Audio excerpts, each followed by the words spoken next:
नमस्कार, मैं धनुश्री करमरकर। मशहूर अफसाना निगार सादत हसन मंटो का 11 मई को जन्मदिन होता है।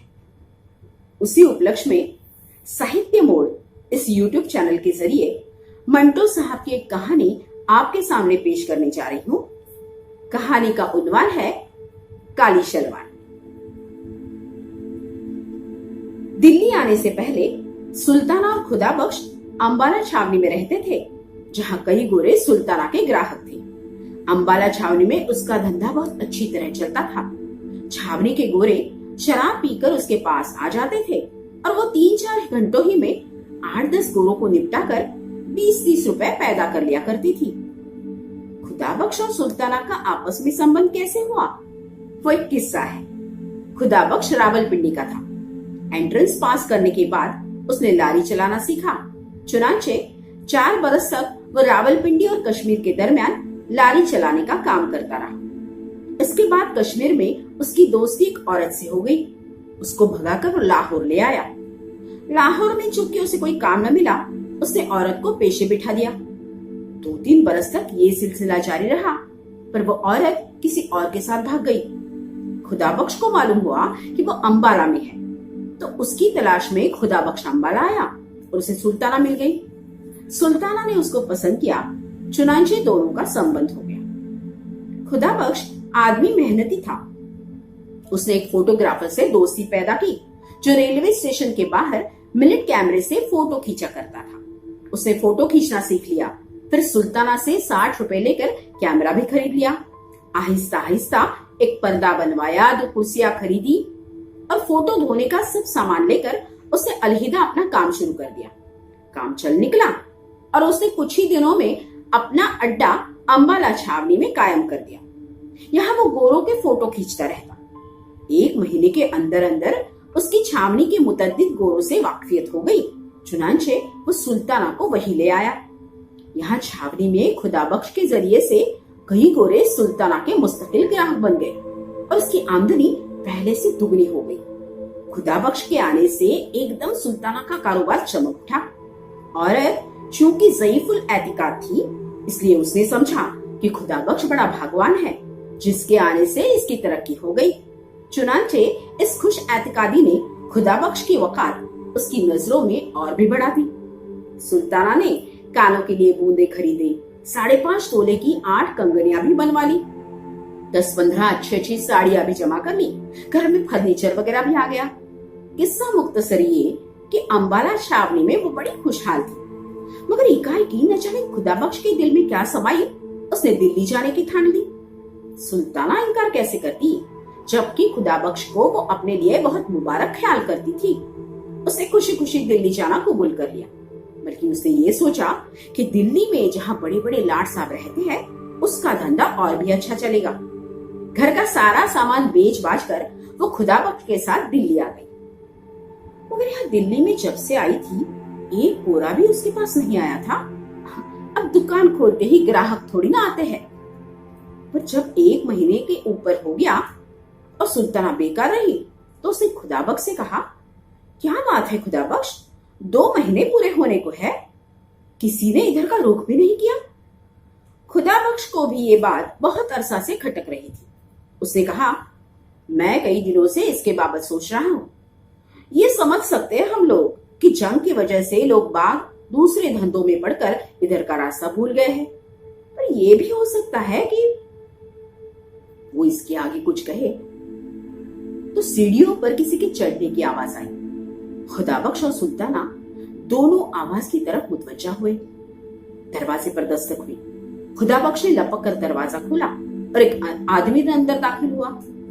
ये पहला ग्राहक था। इसके बाद 5 और आए, यानी 3 महीने में 6, जिनसे खुदा झूठ न बुलवाए 18.5 रुपए वसूल किए थे। 18.5 रुपए 3 महीनों में। 20 रुपए माहवार तो फ्लैट का किराया था, पानी का टैक्स, बिजली का बिल जुदा। इसके अलावा घर के दूसरे खर्च भी तो थे, खाना पीना, कपड़े लत्ते, दवा दारू और आमदनी कुछ भी नहीं। सुल्ताना परेशान हो गई। 5.5 तोले की 8 कंगनियां जो उसने अंबाले में बनवाई थी, आहिस्ता आहिस्ता बिक गई। आखिरी कंगनी की जब बारी आई तो उसने खुदाबख्श से कहा, तुम मेरी सुनो और चलो वापस अंबाले। यहाँ क्या धरा है वही होगा, पर हमें तो ये शहर रास नहीं आया। तुम्हारा काम भी वहाँ बहुत खूब चलता था, चलो वही चलते हैं। जो नुकसान हुआ है वो अपना सरसद का समझो। तुम ये कंगनी बेच कर आओ, मैं तब तक असबाब वगैरह बांध कर तैयार रखती हूँ। आज रात ही की गाड़ी से यहाँ से चल देंगे। खुदाबख्श ने कंगनी सुल्ताना के हाथ से ले ली और कहा, नहीं जाने मन, अब वापस अंबाला नहीं जाएंगे, यही दिल्ली में रहकर कमाएंगे। अल्लाह पर भरोसा रखो, वो बड़ा कारसाज है। लेकिन जब 5 महीने गुजर गए और आमदनी खर्च के मुकाबले चौथाई से भी कुछ कम रही, तो सुल्ताना की परेशानी और ज्यादा बढ़ गई। खुदाबख्श भी सारा दिन अब घर से गायब रहने लगा था। सारा दिन वो अपने सुनसान मकान में बैठी रहती, कभी छालियां काटती रहती, कभी अपने फटे पुराने कपड़े सीती रहती, और कभी बाहर बालकनी में आकर जंगले के साथ खड़ी होकर सामने रेलवे शेड में साकिब और मुतहरिक इंजनों की तरफ घंटों बेमतलब देखती रहती। सड़क की दूसरी तरफ मालगोदाम था, जो उस कोने से इस कोने तक फैला हुआ था। दाहिने हाथ को लोहे के छत के नीचे बड़ी बड़ी गांठें पड़ी रहती। बाएं हाथ को खुला मैदान था, जिसमें बेशुमार रेल की पटड़ियां बिछी हुई थी। धूप में लोहे की ये पटड़ियां चमकती तो सुल्ताना अपनी हाथों की तरफ देखती, जिन पर नीली नीले रगे बिल्कुल इन पटड़ियों की तरह उभरी रहती थी। खुले मैदान में इन इंजनों की, गाड़ियों की छक छक फक फक सदा गूंजती रहती थी। फिर कभी कभी जब वो गाड़ी के किसी डिब्बे को, जिसे इंजन ने धक्का मार देकर छोड़ दिया हो, अकेले पटरियों पर चलता देखती, तो उसे अपना ही ख्याल आता। वो सोचती कि उसे भी किसी ने जिंदगी की पटरी पर धक्का मारकर छोड़ दिया है और वो खुद ब खुद जा रही है। दूसरे लोग कांटे बदल रहे हैं और वो चली जा रही है, न जाने कहां। फिर एक रोज ऐसा आएगा जब इस धक्के का जोर आहिस्ता आहिस्ता खत्म हो जाएगा और वो कहीं रुक जाएगी, किसी ऐसे मुकाम पर जो उसका देखा भला न होगा। इस किस्म के ख्याल उसको आने लगे तो उसने बालकनी में जाना ही छोड़ दिया। अब मुहर्रम का महीना सर पर आ रहा था, मगर सुल्ताना के पास काले कपड़े बनवाने के लिए कुछ भी न था। उसकी सहेलियां मुख्तार ने लेडी हैमिल्टन की नई वजा की कमीज बनवाई थी, जिसकी आस्तीनें काली जारजेट की थी। इसके साथ मैच करने के लिए उसके पास काली साटिन की सलवार भी थी, जो काजल की तरह चमक रही थी। अनवरी ने रेशमी जारजेट की एक बड़ी नफीस साड़ी खरीदी थी और सफेद बोस्की का पेटीकोट। इस साड़ी के साथ पहनने को अनवरी काले मखमल के जूते लाई थी, जो बड़े ही नाजुक थे। सुल्ताना ने जब तमाम चीजें देख ली तो उसको इस एहसास ने बहुत दुख दिया कि वो मुहर्रम मनाने के लिए ऐसा लिबास खरीदने की इस्तिताअत नहीं रखती। अनवरी और मुख्तार के पास ये लिबास देखकर जब वो घर आई तो उसका दिल बहुत मगमूम था। उसको ऐसे मालूम होता था कि थोड़ा सा उसके अंदर पैदा हो गया है। घर तो बिल्कुल खाली था। खुदाबख्श हस्बे मामूल बाहर था।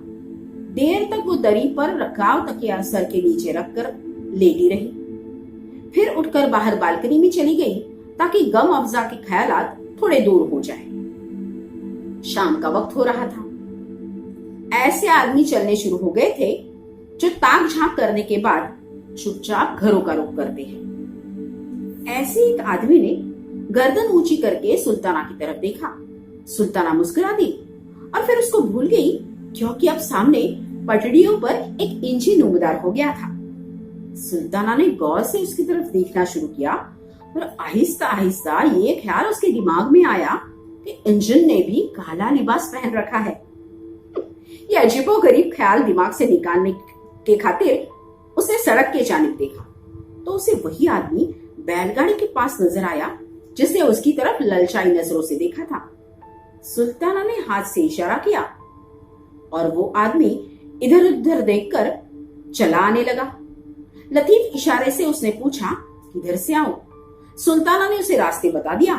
आदमी थोड़ी देर खड़ा रहा, मगर फिर बड़ी फुर्ती से ऊपर चला आया। सुल्ताना ने उसे दरी पर बिठाया। जबकि वो बैठ गया तो उसने सिलसिला गुफ्तगू शुरू करने के लिए कहा, आप ऊपर आते डर रहे थे? तुम्हें कैसे मालूम हुआ? डरने की बात ही क्या थी? ये मैंने इसलिए कहा कि हम देर तक वहीं खड़े रहे, फिर कुछ सोच कर इधर आए हैं। ये सुनकर वो फिर मुस्कुराया। तुम्हें गलतफहमी हुई है। ये कहकर उसने कमरे का जायजा लेना शुरू कर दिया। फिर वो उठ खड़ा हुआ। आप जा रहे हैं? नहीं, मैं तुम्हारे इस मकान को देखना चाहता हूँ। चलो मुझे तमाम कमरे दिखाओ। सुल्ताना ने उसको तीनों कमरे एक एक करके दिखा दिए। जब वे दोनों फिर उस कमरे में आ गए जहां पहले बैठे थे, तो उस आदमी ने कहा, मेरा नाम शंकर है। सुल्ताना ने पहली बार गौर से शंकर को देखा। वो मामूली शक्लो सूरत का आदमी था, मगर उसकी आंखें गैर मामूली और साफ और शफाफ थी। कभी कभी इनमें एक अजीब किस्म की चमक पैदा होती थी। गठीला और कसरती बदन, कनपटियों पर उसके बाल सफेद हो रहे थे। खाकस्तरी रंग की गर्म पतलून पहने था। सफेद कमीज थी जिस पर कॉलर गर्दन पर से ऊपर को उठा था। शंकर कुछ इस तरह दरी पर बैठा था कि मालूम होता था शंकर के बजाय सुल्ताना ग्राहक है। इस एहसास से सुल्ताना को कतरी परेशान कर दिया। उसने शंकर से पूछा, फरमाइए। शंकर बैठा था, ये सुनकर लेट गया। मैं क्या फरमाऊं? कुछ तुम ही फरमाओ। बुलाया तो तुम्ही ने है मुझको। जब सुल्ताना कुछ न बोली तो उठ बैठा। मैं समझा। लो अब मुझसे सुनो। जो कुछ तुमने समझा गलत है। मैं उन लोगों में से नहीं जो कुछ देकर जाते हैं। डॉक्टरों की तरह मेरी भी फीस होती है। मुझे जब बुलाया जाए तो फीस तो देनी ही पड़ती है। सुल्ताना ये सुनकर चकरा गई, मगर इसके बावजूद उसे बेइख्तियार हंसी आ गई। आप काम क्या करते हो? शंकर ने जवाब दिया, यही जो तुम लोग करते हो। क्या? तुम क्या करती हो? मैं कुछ भी नहीं करती। मैं भी कुछ भी नहीं करता। सुल्ताना ने भुन्ना कर कहा, ये तो कोई बात न हुई। आप कुछ न कुछ तो जरूर करते होंगे। शंकर ने बड़े इत्मीनान से जवाब दिया, तुम भी तो कुछ न कुछ तो जरूर करती होगी। मैं झक मारती हूँ। मैं भी झक मारता हूँ। तो आओ दोनों झक मारे। हाँ, पर झक मारने के लिए दाम मैं कभी नहीं दिया करता। होश की दवा करो। ये लंगर खाना नहीं और मैं भी वॉलेंटियर नहीं हूँ। सुल्ताना यहाँ रुक गई। वॉलेंटियर कौन होते हैं? शंकर ने जवाब दिया, उल्लू के पट्टे। मैं उल्लू की पट्टी नहीं, मगर वो आदमी खुदा बख्श जो तुम्हारे साथ रहता है वो जरूर उल्लू का पट्टा है। क्यों? इसलिए कि वो कई दिनों से एक ऐसे खुदा रसीद फकीर के पास अपनी किस्मत खुलवाने की खातिर जा रहा है जिसकी अपनी किस्मत जंग लगे ताले की तरह बंद है। ये कहकर शंकर हंसा। उस पर सुल्ताना ने कहा, तुम हिंदू हो इसलिए हमारे इन बुजुर्गों का मजाक उड़ाते हो। शंकर मुस्कुराया, ऐसी जगह पर हिंदू मुस्लिम सवाल ही पैदा नहीं हुआ करती। पंडित, मौलवी और मिस्टर जिन्ना भी अगर यहाँ आ जाए तो वो भी शरीफ आदमी बन जाए। जाने तुम क्या उटपटांग बातें करते हो। बोलो, रहोगे? उसी शर्त पर जो पहले बता चुका। सुल्ताना उठ खड़ी हुई। तो जाओ, रास्ता पकड़ो। शंकर आराम से उठा। पतलून की जेबों में उसने अपने दोनों हाथ ठूसे और जाते हुए कहा, मैं कभी कभी इस बाजार से गुजरा करता हूँ। जब भी तुम्हें मेरी जरूरत हो बुला लेना। मैं बहुत काम का आदमी हूँ। शंकर चला गया और सुल्ताना काले लिबास को भूलकर देर तक उसके मुतालिक सोचती रही। उस आदमी की बातों ने उसके दुख को बहुत हल्का कर दिया था। शाम को जब खुदा बख्श आया तो सुल्ताना ने उसे पूछा, तुम आज सारा दिन किधर गायब रहे हो? खुदा बख्श थक कर चूर चूर हो रहा था। कहने लगा, पुराने किले के पास से आ रहा हूँ। वहां एक बुजुर्ग कुछ दिनों से ठहरे हुए हैं। उन्हीं के पास हर रोज जाता हूँ कि हमारे दिन फिर जाए। कुछ उन्होंने कहा भी तुमसे?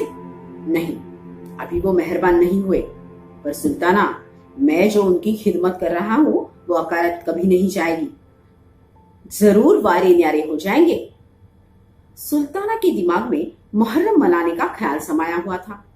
खुदा बख्श से रूनी आवाज में वो कहने लगी, तुम खुदा के लिए कुछ भी करो, चोरी करो या डाका डालो, मुझे एक सलवार का कपड़ा जरूर ला दो।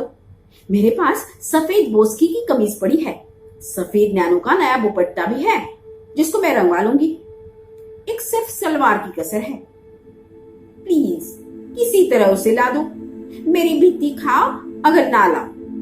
खुदा बख्श कहने लगा, अब तुम खामखा जोर दिए जा रही हो, अफीम खाने तक के लिए पैसे नहीं मेरे पास, कुछ भी करो मगर मुझे 4.5 गज काली सैटिन ला ही दो। दुआ करो कि आज रात ही अल्लाह 2-3 आदमी भेज दे। लेकिन तुम कुछ नहीं करोगे, तुम अगर चाहो तो जरूर इतने पैसे पैदा कर सकते। अब इन बातों को भूल जा, मैं होटल से खाना ले आऊं। ये कहते हुए खुदा बख्श निकल गया।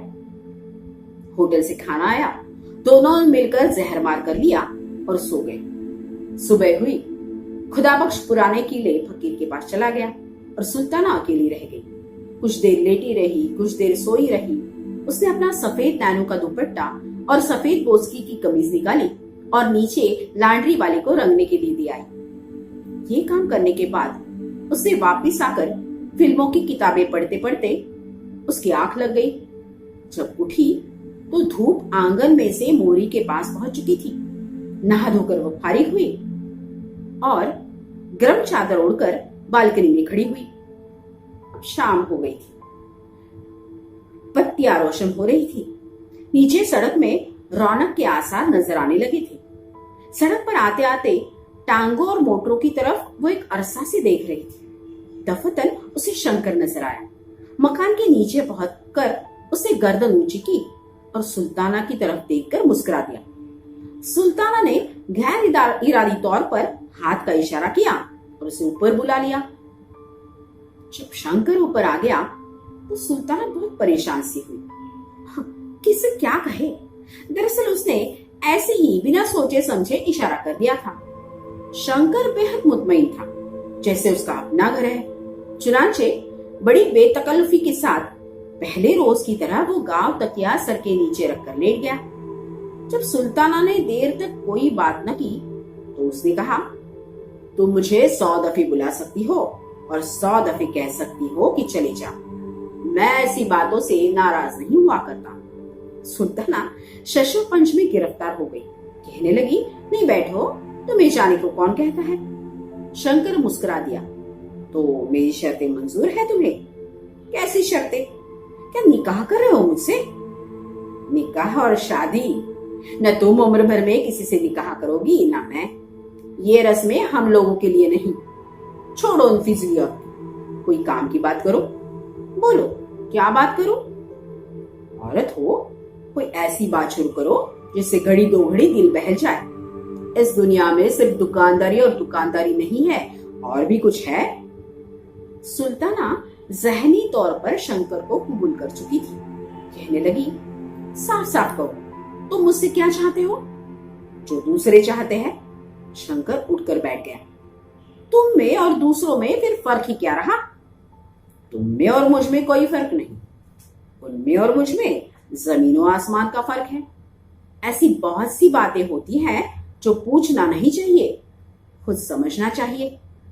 सुल्ताना ने थोड़ी देर कर शंकर की इस बात को समझने की कोशिश की, फिर कहा, मैं समझ गई हूं। तो कहो, क्या इरादा है? तुम जीते, मैं हारी, पर मैं कहती हूं, आज तक किसी ने ऐसी बात कबूल न की होगी। तुम गलत कहती हो। इसी मोहल्ले में तुम्हें ऐसी सादा औरतें भी मिल जाएंगी जो कभी यकीन नहीं करेगी कि औरत ऐसी जिल्लत कबूल कर सकती है जो तुम बगैर किसी एहसास के कबूल करती रही हो। लेकिन उनके न यकीन करने के बावजूद तुम हजारों की तादाद में मौजूद हो। तुम्हारा नाम सुल्ताना है ना? हाँ, सुल्ताना। और मेरा नाम शंकर। ये नाम भी अजीब उटपटांग होते हैं। चलाओ, अंदर चले। शंकर और सुल्ताना दरी वाले कमरे में वापस आए तो हंस रहे थे, न जाने किस बात पर। जब शंकर जाने लगा तो सुल्ताना ने कहा, शंकर, मेरी एक बात मानोगे? पहले बात तो बताओ। सुल्ताना कुछ सेंप सी गई। तुम कहोगी कि मैं दाम वसूल करना चाहती हूँ, मगर कहो कहो, रो क्यों गई? सुल्ताना ने जुर्रत से काम लेकर कहा, बात यह है कि मुहर्रम आ रहा है और मेरे पास इतने पैसे नहीं कि मैं काली सलवार बनवा सकूं। यहाँ के सारे दुखड़े तो तुम मुझसे सुन ही चुके हो। कमीज और दुपट्टा मेरे पास मौजूद था जो मैंने आज रंगवाने के लिए दे दिया है। तो तुम चाहती हो कि मैं तुम्हें कुछ रुपए दे दूं, तुम ये काली सलवार बना सको? नहीं नहीं, मेरा मतलब यह है कि अगर हो सके तो तुम मुझे काली सलवार ही बनवा दो। शंकर मुस्कुराया, मेरी जेब में इत्तेफाक से ही कभी कुछ होता है। बहरहाल मैं कोशिश करूंगा। मुहर्रम की पहली तारीख को तुम्हें ये सलवार मिल जाएगी। लो, बस खुश हो गई? सुल्ताना की बूंदों की तरफ देखकर शंकर ने पूछा, क्या ये बूंदे तुम मुझे दे सकती हो? सुल्ताना ने हंसकर कहा, तुम इनका क्या करोगे? चांदी के मामूली बूंदे हैं, ज्यादा से ज्यादा 5 रुपए के होंगे। मैंने तुमसे बूंदे मांगे हैं, कीमत नहीं पूछी। बोलो, देती हो? ले लो। ये कहकर सुल्ताना ने बूंदे उतारकर शंकर को दे दिए। बाद में उसे अफसोस हुआ, पर तब तक शंकर जा चुका था। सुल्ताना को कतई यकीन नहीं था कि शंकर अपना वादा पूरा करेगा, मगर 8 रोज के बाद मुहर्रम की पहली तारीख को सुबह 9 बजे दरवाजे पर दस्तक हुई। सुल्ताना ने दरवाजा खोला तो शंकर खड़ा था। अखबार में लिपटी हुई चीज इसे सुल्ताना को दी और कहा, साटन की काली सलवार है, देख लेना, शायद लंबी हो। अब मैं चलता हूँ। शंकर सलवार देकर चला गया और कोई बात उसने सुल्ताना से न की। उसकी पतलून में शिकने पड़ी हुई थी, बाल बिखरे हुए थे। ऐसा मालूम होता था कि अभी अभी सोकर उठा है और सीधा इधर चला आया है।